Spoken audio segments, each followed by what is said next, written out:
আসসালামু আলাইকুম রহমতুল্লাহ বারাকাত। বছরের শ্রেষ্ঠতম মাস জিলহজ, মহিমান্বিত মাস।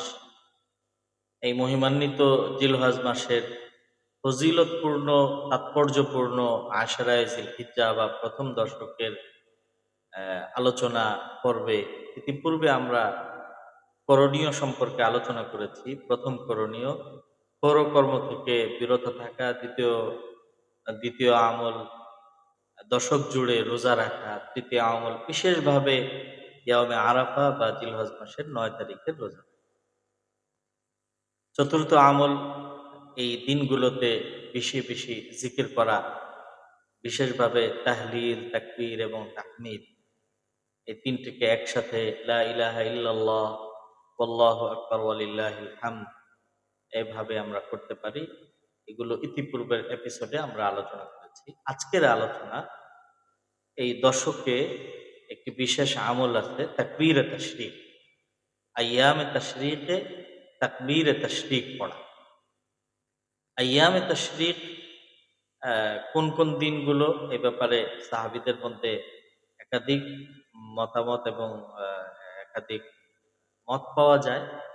এর মধ্যে হযরতে ওমর ইবনুল খাত্তাব রাদিয়াল্লাহু তাআলা আনহু, হযরত আলী ইবনে আবি তালিব রাদিয়াল্লাহু তাআলা আনহু, হযরত আব্দুল্লাহ ইবনে আব্বাস রাদিয়াল্লাহু তাআলা আনহু, তাবিঈদের মধ্যে হযরত ইমাম যুহরি রহমতুল্লাহ আলাইহি, ইমাম মাকহুল এবং সুফিয়ান সাওরী রহমতুল্লাহ আলাইহি, এ সকল সাহাবী, তাবিঈ এবং ফুকাহায়ে কেরাম এবং হযরত ইমাম আবু হানিফা, ইমাম আবু ইউসুফ, ইমাম মুহাম্মদ রহমতুল্লাহ আলাইহি সহ পৃথিবীর বিখ্যাত শ্রেষ্ঠতম ইমাম এবং ফুকাহায়ে কেরামের মধ্যে এই আইয়ামে তাশরিক হচ্ছে জিলহজ মাসের ৯ তারিখের ফজরের নামাজ থেকে ৯ তারিখ, ১০ তারিখ, ১১ তারিখ, ১২ তারিখ, ১৩ তারিখ, ১৩ তারিখের আসর পর্যন্ত, ১৩ তারিখ আসর পর্যন্ত এখানে সর্বমোট ২৩ ওয়াক্ত নামাজ হয়। তো এই আইয়ামে তাশরিক বলা হয় ৯, ১০, ১১, ১২, ১৩ এই ৫ দিনকে। এই ৫ দিনের শুরু হবে ৯ তারিখ ফজর থেকে আর পঞ্চম দিনের আসর পর্যন্ত। একটু খেয়াল করি আমরা। পঞ্চম দিনের আসর পর্যন্ত দৈনন্দিন ৫ ওয়াক্ত নামাজ। তো ৫ দিনে ৫ ওয়াক্ত নামাজ যুক্ত হলে ২৫ ওয়াক্ত হওয়ার কথা ছিল, কিন্তু ২৩ ওয়াক্ত। কেন? তার কারণ পঞ্চম দিনে শুধুমাত্র আসর পর্যন্ত, মাগরিব এবং এশা অন্তর্ভুক্ত নয়। এই কারণে ২৩ ওয়াক্ত নামাজ। তো হযরত ওমর, হযরত আলী, হযরত আব্দুল্লাহ ইবনে আব্বাস এবং ইমাম যুহরি, মাকহুল, সুফিয়ান সাওরী, ইমাম আবু হানিফা, ইমাম আবু ইউসুফ, ইমাম মুহাম্মদ রহমতুল্লাহ আলাইহি সহ পৃথিবীর জমহুর উলামায়ে কেরাম, বিখ্যাত ইমাম এবং ফকিহগণের নিকটে এই ৫ দিন এবং ৫ দিনের এই ২৩ ওয়াক্ত নামাজের পরে তাকবীরে তাশরিক পড়ার বিধান রয়েছে। কোরআনে কারীমে আল্লাহ তাআলা ইরশাদ করেন, ওয়াযকুরুল্লাহ ফি আইয়ামিন মা'দুদাত, তোমরা নির্দিষ্ট দিনগুলোতে তাকবীরে তাশরিকের, আইয়ামে তাশরিকের এই নির্দিষ্ট দিনগুলোতে তোমরা আল্লাহ তাআলাকে স্মরণ করো, আল্লাহ তাআলার জিকির করো। অনেক অনেক মুফাসসিরিন কেরামের মতে ফি আইয়ামিন মা'দুদাত, নির্দিষ্ট দিন বলতে এই আইয়ামে তাশরিককে বোঝানো হয়েছে। আইয়ামে তাশরিকের জিকির বলতে তাকবীরে তাশরিককে বোঝানো হয়েছে। তাকবীরে তাশরিক, তাশরিক মানে আলোকিত হওয়া, আলোকিত করা। যেহেতু আলোকিত হওয়া, আলোকিত করা এটা বাদ দিয়ে দিন, ঠিক আছে? এটা বন্ধ তো করেন, তাই না? এটা থাকবে, আপনি এই বাদ দিয়ে দিন। তাকবীরে তাশরিক, তাশরিকের কালিমা অথবা আল্লাহ তাআলার বড়ত্বের ঘোষণা, এর জন্য হাদিসে অনেক ধরনের শব্দ এবং কালিমা ও বাক্য পাওয়া যায়।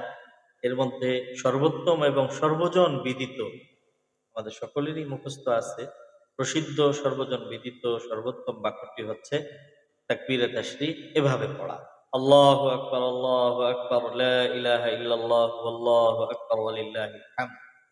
মুসান্নাফে ইবনে আবি শাইবা, রিওয়ায়াত নম্বর ৫৬৯৬ এবং বাদায়ে সানায়ের মধ্যেও এভাবে এসেছে। তাকবীরে তাশরিক এই 5 দিনের শুধুমাত্র ফরজ নামাজের পরে পরে পড়ার বিধান, এবং এটা ওয়াজিব। নারী পুরুষ, আহ, ঘরে অবস্থানকারী মুকিম এবং বাইরে অবস্থানকারী মুসাফির নির্বিশেষে যাদের উপরে নামাজ ফরজ তাদের সকলের জন্য তাকবীরে তাশরিক এর ওয়াজিবের বিধান রয়েছে। তবে নারী এবং পুরুষের মধ্যে পার্থক্য হলো, পুরুষরা মধ্যম আওয়াজের উচ্চ স্বরে তাকবীরে তাশরিক পড়বে, আর নারীরা আস্তে আস্তে তাকবীর পড়বে। নারীদের আওয়াজ এটাও শরীয়তের দৃষ্টিতে সতর্ক। সবচেয়ে বেশি ভালো হয় জামাতের সাথে নামাজ আদায় করলে তাকবীরে তাশরিকের আমলটা খুব সুন্দর হয়। জামাতের সাথে নামাজ আদায় করলে কারো না কারো অবশ্যই মনে থাকে এবং এটা ছুটে যাওয়ার সম্ভাবনা খুব কম থাকে। তবে ইমাম সাহেব যদি তাকবীর বলতে ভুলে যান, তাহলে সালাম ফেরানোর পরে মুক্তাদিগণ ইমামের অপেক্ষা না করে তারা তাকবীর বলা আরম্ভ করে।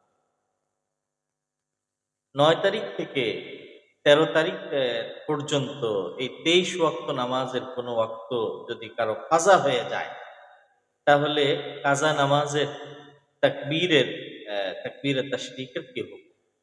মোহতারাম উপস্থিতি, আমরা একটু খেয়াল করি। এই 5 দিনের 23 ওয়াক্ত নামাজের কোনো নামাজ যদি কাজা হয়ে যায়, তাহলে এই নামাজটা যদি এই দিনগুলোর মধ্যেই আদায় করে, তাহলে নামাজের পরে তাকে যথারীতি তাকে তাকবীর বলতে হবে। তাকবীর বলাটা ওয়াজিব। জাওয়াহিরুল ফিকহ এর মধ্যে হযরত মাওলানা মুফতি শফি সাহাব ওসমানী দেওবন্দি রাহমাতুল্লাহি আলাইহি এভাবেই উল্লেখ করেছেন। 6 নম্বর খণ্ড 268 নম্বর পৃষ্ঠা। আইয়ামে তাশরিক ছাড়া অন্য কোনো দিনের নামাজ কেউ যদি এই দিনগুলোতে কাজা করে, বছরের অন্য দিনের নামাজ এই দিনে কাজা করতেছে, অথবা এই দিনের কাজা হয়ে যাওয়া নামাজ এই দিনগুলো ছাড়া অন্য কোনো দিনে কাজা করতেছে, বছরের অন্য দিনের নামাজ এই দিনগুলোতে, এই দিনের নামাজ অন্য দিনে কাজা করে, এমত অবস্থায় তাকবীরে তাশরিক পড়ার বিধান নেই, তাকবীরে তাশরিক পড়বে।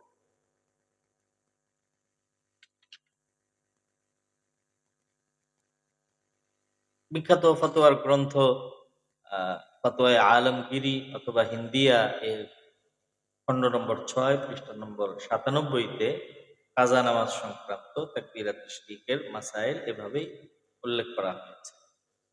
তাকবীরে তাশরিক কতবার? এই 23 ওয়াক্ত নামাজের পরে তাকবীরে তাশরিক একবার বলা ওয়াজিব, এবং 3 বার বলা এর কোনো বিধান নেই। অনেকে মনে করেন যে একবার বলা ওয়াজিব, 3 বার বলা মুস্তাহাব এবং সুন্নত। না, এটা সম্পূর্ণ ভিত্তিহীন এবং কাল্পনিক কথা। 3 বার বলার কোনো বিধানই নেই। সুতরাং একবার তো একবারই বলা হবে। কারো যদি তাকবীর বলতে ভালো লাগে এবং ভালো লাগা উচিত, তাহলে সে এই একবারের সাথে মিলিয়ে নয়, বরং অন্য সময়ে সে এই তাকবীর পড়তে পারে, তখন এটা জিকির হিসাবে কাউন্ট হবে, গণ্য হবে। তাকবীরে তাশরিকের যে বিশেষায়িত আমল, এটা ওইটার মধ্যে অন্তর্ভুক্ত হবে না।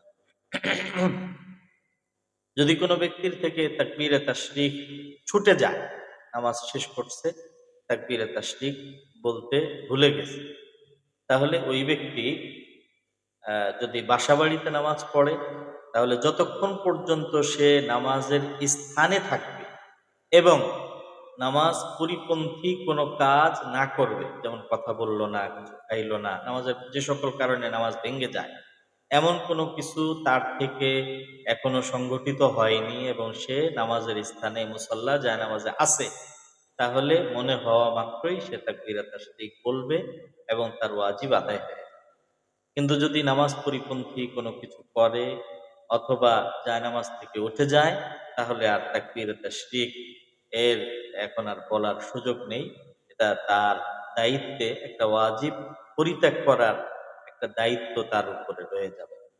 যদি মসজিদে কোনো ব্যক্তি নামাজ আদায় করে, তাহলেও যতক্ষণ পর্যন্ত নামাজ পরিপন্থী, নামাজ নষ্ট হয় এমন কোনো কাজ, কথা ইত্যাদি তার থেকে প্রকাশ বা সংগঠিত না হয় এবং মসজিদ থেকে বের না হয়, এর আগ পর্যন্ত আহ, যদি তার মনে হয় তাহলে সে তাকবীরে তাশরিক পড়লে তার দায়িত্ব আদায় হয়ে যাবে।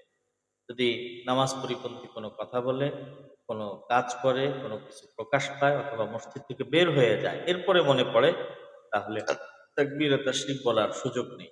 হযরত আল্লামা শামী রহমাতুল্লাহি আলাইহি তার বিশ্ববিখ্যাত কালজয়ী গ্রন্থ ফতোয়ায়ে শামীতে এভাবেই বিষয়গুলো উল্লেখ করেছেন। ফতোয়ায়ে শামী রাদ্দুল মুহতার খণ্ড নম্বর ২ পৃষ্ঠা নম্বর ১৭৭ থেকে ৮০ পর্যন্ত তাকবীরে তাশরিকের অনেকগুলো মাসায়েলের মধ্যে বিশেষভাবে এগুলিকে তিনি উল্লেখ করেছেন। তাকবীরে তাশরিকের ক্ষেত্রে একটি গুরুত্বপূর্ণ মাসালা হচ্ছে হাজী সাহেবদের উপরেও তাকবীরে তাশরিক বলা ওয়াজিব।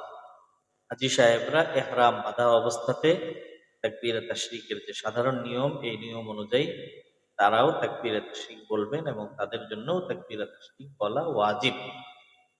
ফতোয়া শামী খণ্ড নম্বর ২ পৃষ্ঠা নম্বর ২৪৫ থেকে ৪৬ পর্যন্ত। তাকবীরে তাশরিকের ক্ষেত্রে আরেকটি গুরুত্বপূর্ণ মাসালা হচ্ছে তাকবীরে তাশরিক শুধুমাত্র ফরজ নামাজের পরে পরে পড়ার নিয়ম। সুতরাং ভিতরের নামাজের পরে অথবা অন্য কোনো নফল নামাজের পরে তাকবীরে তাশরিক পড়ার বিধান। তাকবীরে তাশরিক এটি একটি জিকির, কিন্তু একটি সাধারণ নফল এবং ঐচ্ছিক স্বাভাবিক পর্যায়ের কোনো জিকির নয়, বরং এটি শরীয়তের পক্ষ থেকে প্রত্যেক প্রাপ্ত বয়স্ক সুস্থ মস্তিষ্ক সম্পন্ন নামাজ ফরজ এমন প্রত্যেক ব্যক্তির উপরে তাকবীরে তাশরিক বলা ওয়াজিব।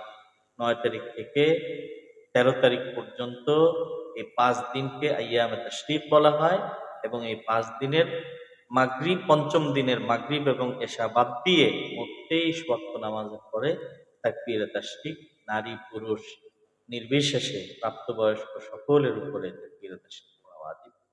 আল্লাহ তাআলা আমাদেরকে বিষয়টির উপর আমল করার